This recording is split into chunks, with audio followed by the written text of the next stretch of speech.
Pas un chat au marché artisanal du quartier millionnaire, pourtant situé en face du mythique Hôtel Président de Yamoussoukro.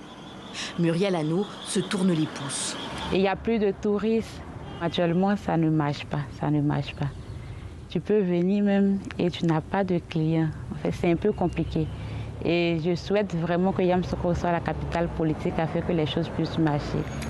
Yamoussoukro est pourtant bien la capitale politique de la Côte d'Ivoire, et ce depuis 1983. Et le projet de Félix Houphouët-Boigny, premier président de l'histoire du pays post-indépendance.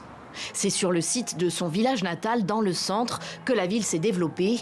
Une ville étendue, aux larges avenues, avec cette majestueuse basilique construite sur le modèle de Saint-Pierre de Rome, mais assez peu fréquentée en semaine. L'idée du père de la nation, désengorger l'ancienne capitale, Abidjan, à 230 km plus au sud. La vie d'Abidjan, tout le monde le sait, c'est vraiment compliqué. Voilà, il y a beaucoup d'embouteillages, tout le monde vraiment veut résider à Abidjan. Pourtant, Yamoussoukro est une belle ville où vraiment les gens peuvent venir se chercher. Si la ville a bien des atouts, elle reste largement moins dynamique qu'Abidjan. Et les habitants de Yamoussoukro, comme ces commerçantes du marché central, ne voient aucune évolution.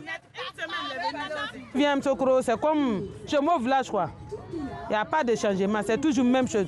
Depuis le marché au temps du fouet, là, c'est ça qui est là. En tout cas, lui, tu vas venir cette année, là, 2025, là, qui passe à Yamoussoukro aussi.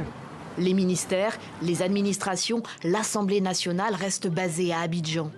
Déplacer toutes les institutions de la République ivoirienne et les 700 000 personnes qui y travaillent coûte très cher.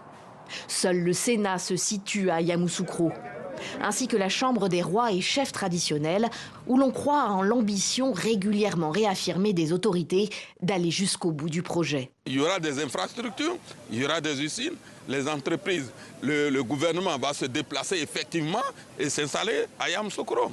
Ça veut dire qu'on sentira le transfert même dans l'assiette du plus petit commerçant. Et comme nous sommes chefs traditionnels, nous sommes les garants des us et coutumes et de la cohésion sociale. On ne peut pas parler de cohésion sociale dans la misère. Les quelques 400 000 habitants de Yamoussoukro attendent du concret de la part du futur ou de la future présidente. Et surtout des retombées économiques. Des projets existent. Une zone industrielle de 750 hectares destinée à accueillir des entreprises agroalimentaires en périphérie de la ville. L'extension de l'autoroute de Yamoussoukro à Daloa, dans l'ouest. Et une ligne de train à grande vitesse depuis Abidjan, mais dont on ne connaît pas encore le tracé définitif.